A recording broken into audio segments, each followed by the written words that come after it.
Hi everyone, I'm going to be doing a project where I'm going to try and achieve a lot of texture in the surface, and first of all I'm going to be using some cotton gauze as my carrier fabric. I'll be using superfine merino, my most loved material, and to achieve the texture I'm going to be embellishing using a variety of fabrics, including some viscose silk velvets. This is some polyester. I made a dress out of them. There were some pieces left over. Got some silk hankies, various bits and pieces. So this is how I sometimes start off. Lots of little bits and pieces, and as I go along I'll see how I'll use them or not use them. I'll be making a t-shirt type top using my carrier fabric, my merino and the embellishing fabrics. So I'll catch up with you once I've laid out and have a bit of a chat then. I started to lay out my materials. I'm a colourist, so I work with fields of colour. But with this project, I also had to bracket in texture as part of the playing with fibres and fabrics. I laid one layer of superfine merino wool, thinking less wool, more fabric would produce more interesting ruching. I would usually lay 2 layers of merino wool when doing Nuno with lots of fabric embellishment. I used a lot more of the polyester material than I had first anticipated. It's pretty, floral, and reminds me of Monet's garden, or a cottage garden motif, as well as containing a crinkled surface. I thought it also married with a brown sari silk with embroidery. Both are extremely hard to felt, being water resistant and tightly woven. Not to mention the viscose silk velvets, which I really love to work into my Nuno felt, but find these can also be problematic. Welcome back. I've got all my pieces laid out, front, a back and 2 short sleeves, and I've done a bit of gathering with some of the fabrics just to create a variation in the thickness to see how the wool takes that up. And I've also got some polyesters which don't tend to felt very easily, so we'll see how we go with the roller, handling all these variations in fabric thicknesses, and some fabrics being thicker, thinner or more slippery than others. So it'll be a bit of a challenge, I think. May not look the best, but in any case it'll be interesting. Here is an example of my hand ruched or gathered bits of silk sari fabric, which I created to add extra bulk and texture, and which I have used in several places. This rust-dyed China silk has also proven problematic when I've used it in the past. On the right of the screen you can see some hand-gathered sari silk fabric, as well as the brown embroidered sari silk fabric. I wetted down all pieces with felting solution, 4 generous squirts of shampoo in half a bucket of cold water. Placed them between 2 drop sheets, then Philip helped me to fold the piece in half, one half directly onto the other half, so it could fit onto the drive roller. I was using the 1100mm gentle roller. The rolling was taken up from all sides. We opened the bundle up and folded it in the opposite direction, so it was back to back again, and taken up on the drive roller from all 4 sides again. It was a large bundle with lots of very tricky pieces of fabrics. The bundle was rolled about 10 to 12,000 revolutions, which is equivalent to about 2 hours of rolling on the gentle roller, without counting the inspection times.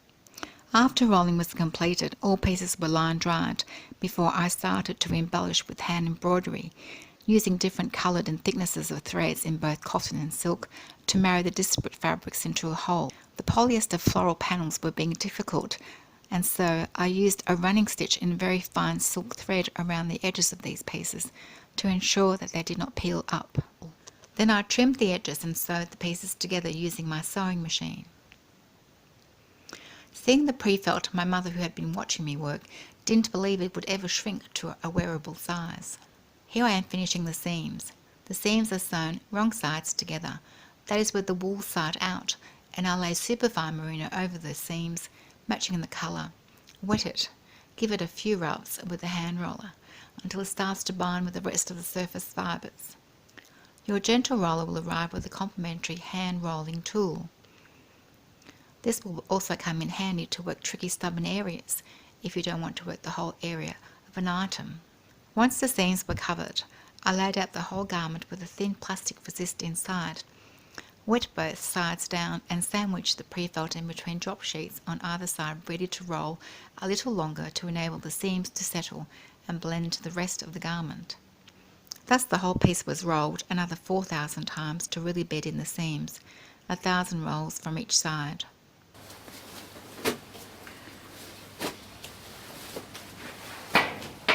I had felted over the seams and I put it back on the roller and with a plastic resist inside so that the two sides wouldn't stick together, and I gave the whole piece several thousand rolls, and I've just taken it off the roller and I've just worked the seams a little bit by hand there was just a bit of a pleat forming from the fold and the resist. So I've just rubbed those out, and what I'm going to do is I'm just going to chuck it in the rumbler and see how it falls. I've got a whole lot of fabric in it, and it'll be interesting to see actually how it does roush.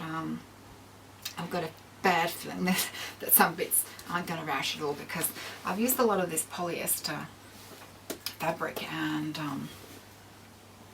although the fibres have come through, it's just not getting very crinkled. You can see some other bits are very dimpled and marbled, whereas this fabric is still quite flat.